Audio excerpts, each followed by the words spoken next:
नीतीश कुमार को जानने वाले इस बात को भी जानते हैं कि नीतीश कुमार कभी भी सरकार में अपना ट्यूनिंग गड़बड़ाने नहीं देते हैं और जैसे ही ट्यूनिंग गड़बड़ाने की बात शुरू होती है वैसे ही वो अपने लिए नए विकल्प की तलाश शुरू कर देते हैं। इन सारी बातों को लेकर के जैसा कि बिहार की राजनीति में आप देख रहे होंगे कि लगातार जिस तरह की चीज़ें सामने आ रही हैं और ये स्पष्ट नज़र आ रहा है कि बिहार में राजनीतिक उथल पुथल है, इसके बावजूद नीतीश कुमार पूरी तरह से अपने कब्जा में मुट्ठी में बंद किए हुए सरकार को एक कैसे संभव है।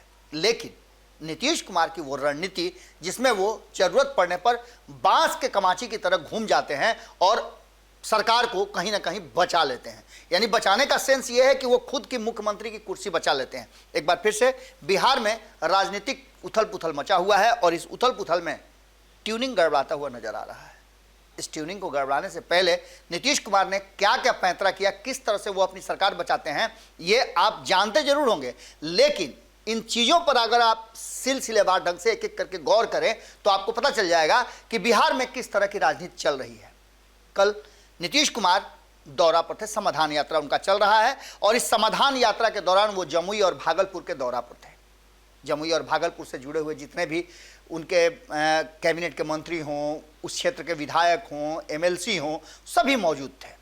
लेकिन इस बीच में दो शख्स उनके अगल बगल में मौजूद थे जो हमेशा लगभग रहते हैं, एक संजय झा और दूसरे अशोक चौधरी। ये दोनों उसमें मौजूद थे और कई तरह की बातें और चर्चाएं चल रही थी। इसके पहले हमने आपको बताया कि जब उनसे सवाल पूछा गया कि मंत्रिमंडल का विस्तार कब होगा तो नीतीश कुमार का जवाब आपने सुना होगा। लेकिन उस जवाब को मीडिया में कैसे प्रचारित कराया जा रहा है कि उप मुख्यमंत्री और कांग्रेस की हरी झंडी मिलने के बाद कैबिनेट विस्तार किया जाएगा, नीतीश कुमार का यह कहना है। जबकि नीतीश कुमार ने साफ तरीके से जिस टोन में बोला था वो आपको भारत लाइव में दिखाया था, अन्य चैनलों ने भी दिखाया है।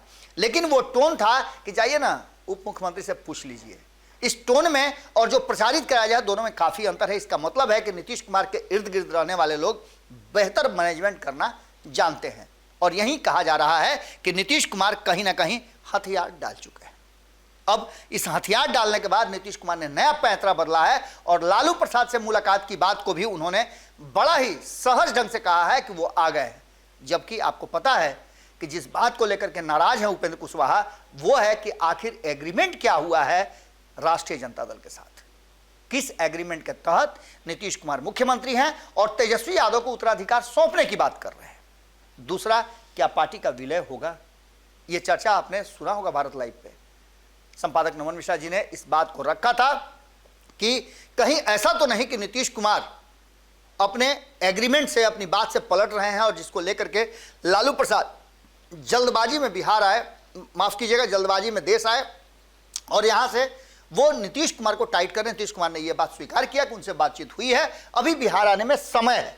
लेकिन होली तक कहा जा रहा है कि लालू प्रसाद आ जाएंगे, इससे पहले बहुत कुछ बदलना है। और इन्हीं बदलाव के साथ जब नीतीश कुमार से यह पूछा गया कि आप समाधान यात्रा कर रहे हैं और आपके साथी जो हैं, आपके पुराने साथी हों या वर्तमान में आपके सरकार के अंग हो, वो भी अलग अलग यात्राएं कर रहे हैं। एक तरफ जहां जीतन राम मांझी यात्रा कर रहे हैं वहीं आपके पुराने साथी भी यात्रा पर है। एक तरफ प्रशांत किशोर लगातार यात्रा कर रहे हैं तो दूसरी तरफ आरसीपी सिंह भी विभिन्न यात्राओं के माध्यम से लोगों को एकजुट कर रहे हैं। इन सारी बातों का जवाब नीतीश कुमार ने बड़ा ही सहज ढंग से दिया और कहा कि सबको यात्रा करने का, अपनी स्ट्रेटजी बनाने का अधिकार है, मेरी यात्रा सरकारी यात्रा है।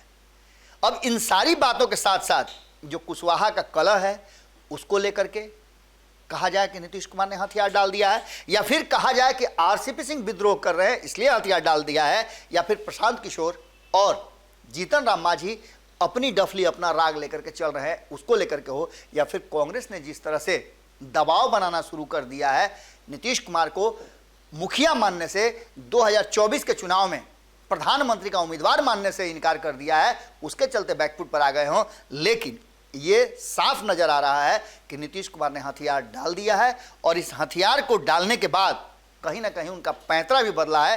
देखना दिलचस्प होगा कि जिस तरह से भारतीय जनता पार्टी एग्रेसिव होती जा रही है, धीरे धीरे दायरा बढ़ता जा रहा है। जब बाढ़ का पानी आता है तो आप देखे होंगे कि आप खड़े हैं, आपके घुटने पहले आता है आपके तलवे तक, उसके बाद आपके घुटने तक, घुटने के बाद जब कमर, कमर से ऊपर जब सीने पर आता है और सीने से ऊपर जब पानी बढ़ना शुरू हो जाता है तो आपको डर होने लगता है कि कहीं डूब न जाएं। बिल्कुल नीतीश कुमार के सामने वही स्थिति पैदा हो गई है।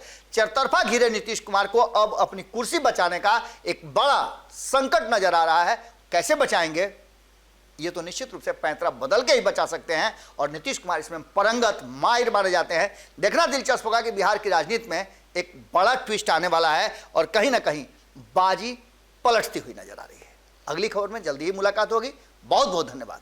अगर ये वीडियो पसंद आई और वह बिहार के राजनीति और बिहारियत से सरोकार रखेनी तो सब्सक्राइब बटन दबा के चैनल के सब्सक्राइब कर ली। ओजे एगो घंटी बा, ओकरा बटन दबा देला से कुल सटीक और मारक खबर रुआ मुफ्त में मिल जाई। अगर रुआ पत्रकारिता के हमनी के नया प्रयोग में सहयोग कर चाहतानी तो ज्वाइन बटन दबा दी। पेटीएम नंबर नोट कर ली 9386816700। धन्यवाद।